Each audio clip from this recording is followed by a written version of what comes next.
How are you? I'm good. I'm good making YouTube videos, so I'm going to skip. It's nothing personal because I see the cross and I know you're a friend. You're not an enemy. No, I'm not an enemy. Exactly. I'm not an enemy with anyone. Good man. God bless I you. think I've seen you on YouTube. Quite possibly. I make a lot of I videos. can't remember your YouTube channel. Israel Advocacy Movement. Advocacy movement. So you're just into politics and religion. Politics and religion, and that's about it, much to my wife's despair. Okay. So no, I'm not an enemy. I was with Israel when after the October 7th because of what Hamas done.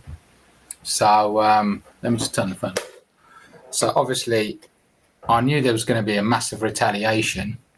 I think they killed 1,200, something like that. Yeah. And after that, I knew there was going to be a massive retaliation. So I was standing for Israel and IDF soldiers to take on Hamas.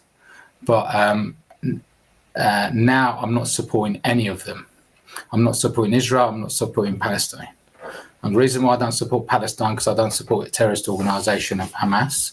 And I don't support Israel anymore because you failed to do the job. You've not destroyed Hamas. You've not got rid of Hamas. And you've killed over 1 million of Palestinians. We've killed 1 million. Over 1 million of Palestinians. Yes, I'll come to that in a minute. The reason why I don't agree with this is because it's genocide. No one would agree with it, not even Jewish people themselves. If I could, I mean, I am a Jewish person, but if I could show you and demonstrate you that there hasn't been over 1 million, there's been a fraction of that killed. I will tell you. I will tell you the opposition. No, but just before you tell me, versus you. Let me just finish and then you can continue. Yeah. The reason why I said over 1 million, you've got 2 million Palestinians, right? Now, the reason why I've said over 1 million people you've killed, not you, but the IDF, is because you've destroyed 70% of the buildings, the commercial and residential buildings. And these people are inside these buildings. So they're obviously dead. So 70%, over 70% are over. What does that mean? Over 1 million people. So now can and you've actually proved my case, and hopefully this is going to bring you back to the side of justice. So you're absolutely right. According to the United Nations, over 70% of the buildings have been damaged or destroyed. That's absolutely true. Now, Hamas Health Ministry have recorded the deaths, and those which they've been able to verify are 50,000 dead. And so what's happened to the 1.4 million people? If they were in the buildings, they'd be dead, because that's what happens when a bomb lands on a building.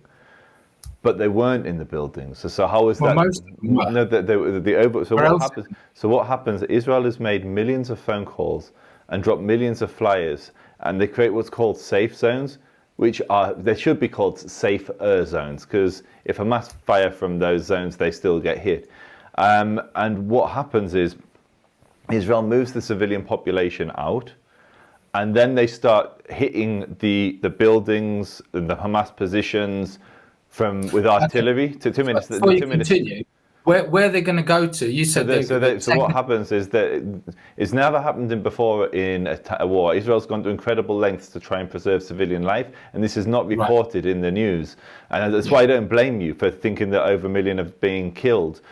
So what happens is Israel's creates maps which divides Gaza into little grids. So let's say they're going into Khan Yunis, that will be divided into sections. And they'll be given a warning of when each section, if the conflict's going to go to it, when it's going to go to it, but more importantly, where the people from there should go. And so you effectively have corridors which have partitioned the Gaza Strip into 5 different sections. And so if Israel's operating in the northernmost section, it will warn civilians in different neighborhoods to leave, and they do that by ringing them up and dropping millions of flyers, giving maps, and then creating these humanitarian corridors so civilians can escape before the conflict starts. And because of that, over 1 million lives have been saved, because you're absolutely right, there should be 1.4 million dead Palestinians, but there isn't. If there were, Hamas would be saying that number and screaming that number from the rooftops, because it would be the worst possible publicity for Israel. Well, I've spoken to many IDF soldiers on here, and a few of them said in the Gaza Strip it's very quiet, so they mean there's just no people about. I said, where's the people? They're missing. No, what's happened is the areas where the IDF are based now have been, if the IDF's in an area that's an active war zone and they've moved out the civilians. So in those areas, it's quiet. You still have big cities with large populations of people in them. If you go on Twitter, you can just Google, look at our Twitter search, and you can see restaurants open, etc., and people living as normal a life as you can in a war zone. I mean, this is not New York. This is.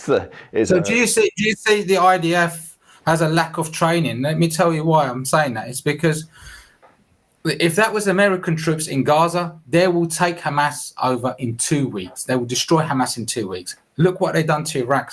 Saddam Hussein and his troops. They took Iraq in 3 weeks. Now, Iraq's soldiers are a lot stronger than Hamas, believe me. And they took Iraq in 3 weeks. Surely they'll destroy Hamas in 2 weeks. You guys have taken a long time. Long time. And it's for the very reasons we're discussing. You're an IDF soldier. Have you heard of? I'm not an IDF soldier. Sorry, no. You're not. Have you heard of the Creed Shock and Awe? Yeah.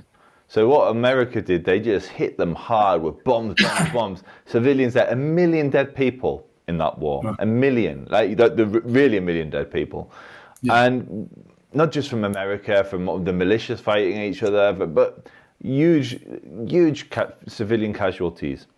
We've taken so long because we didn't. If we wanted to, we could drop a bomb on Gaza and kill hundreds of thousands of people like that. Of course. But we don't want to do that. We've allowed in 1.7 million tons of aid.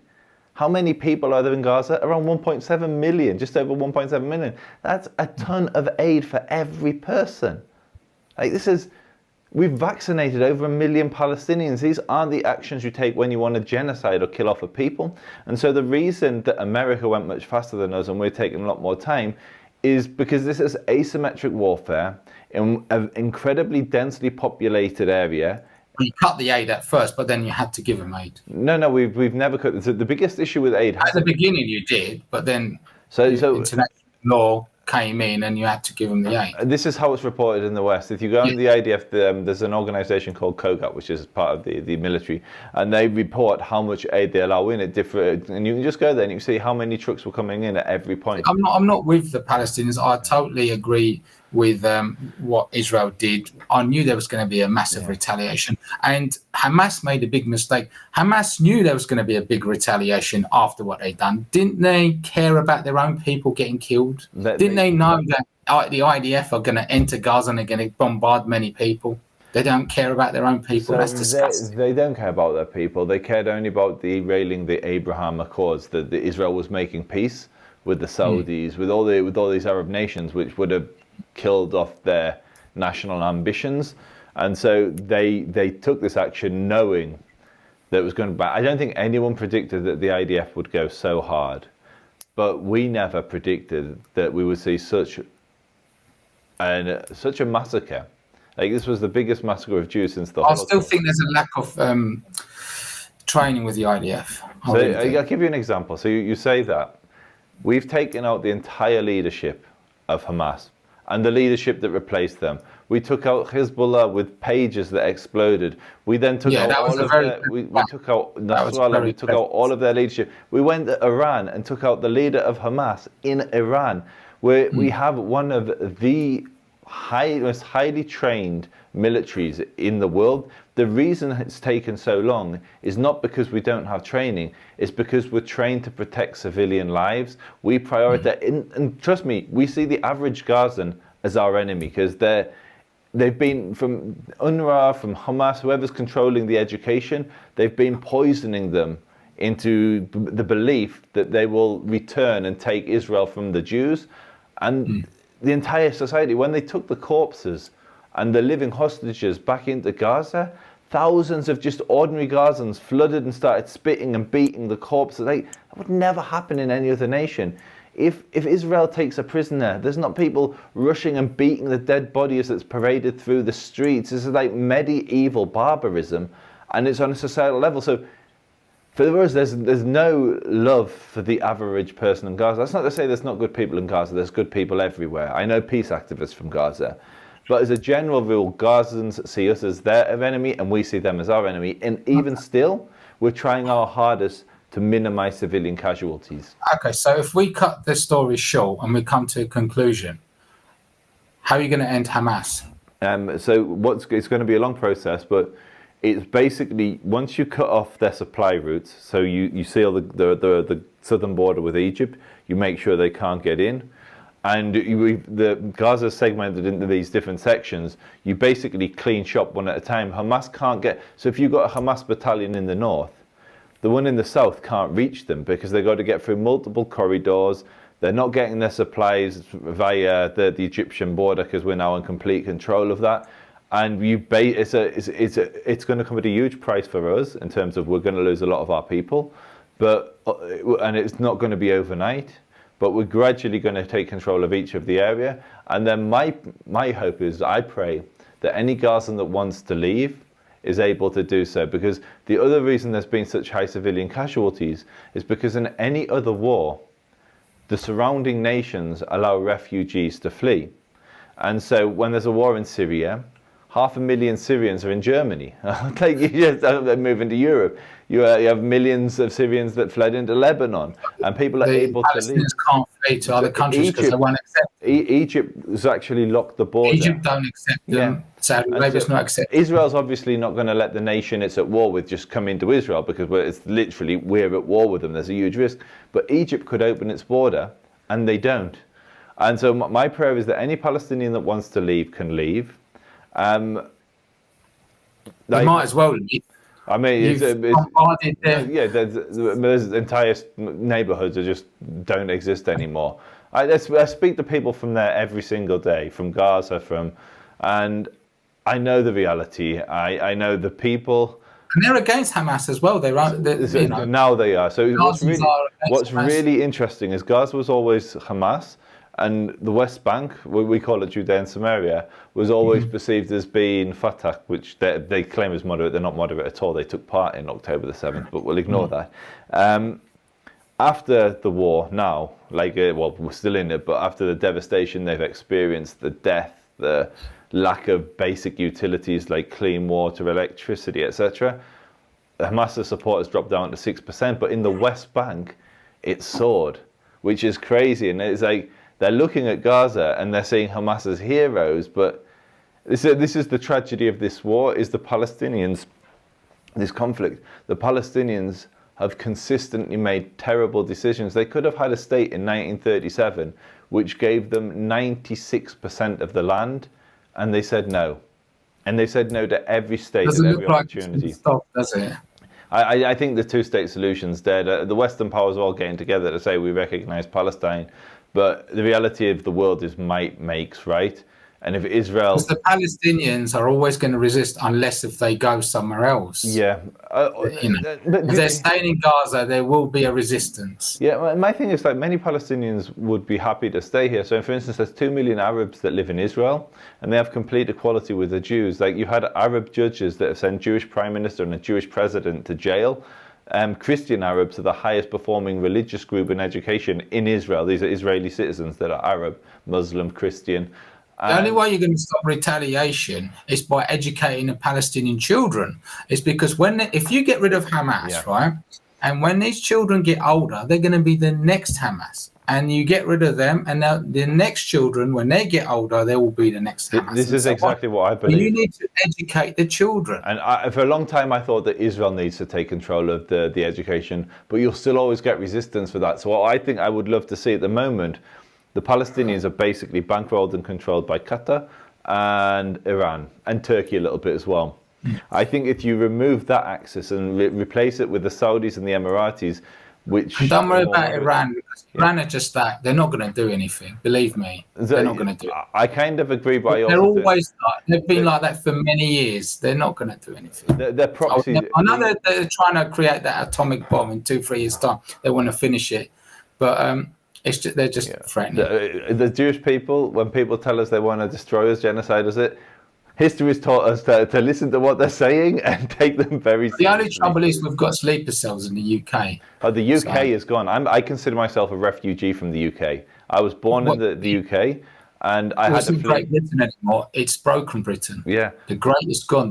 The G is gone. It's BB now. Broken Britain. I genuinely received death threats every single day while I was living there. I had knives pulled on me. I've had, just because I'm Jewish. I feared. No. It's not because you're Jewish. It's not because they told me it was because you're Zionist. No, it's because I'm Jewish. No. It's because you're Zionist. It's not because you're Jewish. Honestly. But were you there when they pulled knives on me? Were you there when they sent me death threats? No. What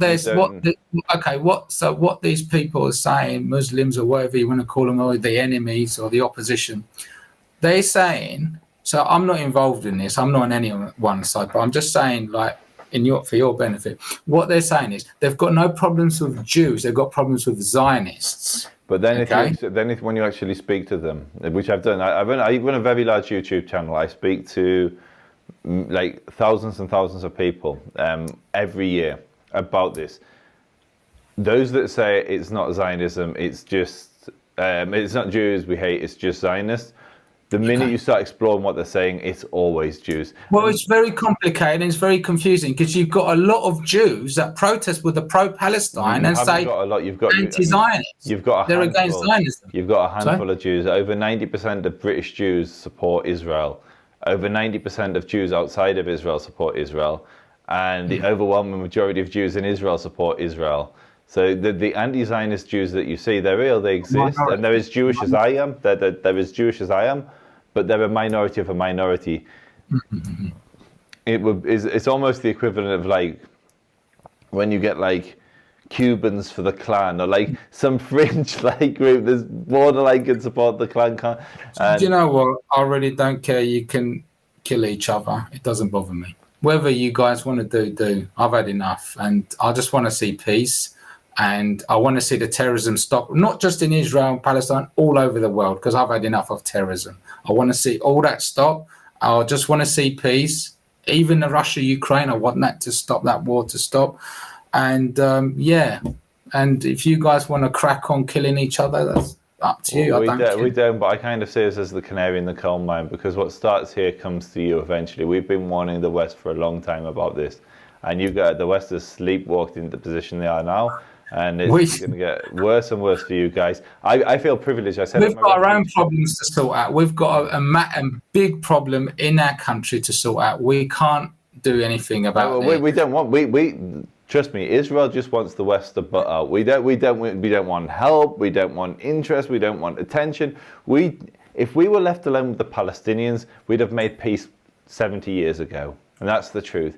It's outside influence that creates this problem. So if Britain caused this problem to begin with, every single bad decision was made by Britain. So they were given the mandate by the League of Nations after the Ottomans collapsed, on the condition they created. You're talking since 1948. So this is even before. This is in 1920, 21. So they were given. Britain was given the mandate to create a Jewish national home here. The first thing they did, they gave the majority of the land to the Arabs, to a Hashemite family. So and then they gave the land to the Jews. What was left was supposed to be us, but the British mismanaged that and elected who then became one of the most prominent Nazis in the world, Haji al-Husseini, as the representative of the Palestinian Muslims, the Arab Muslims.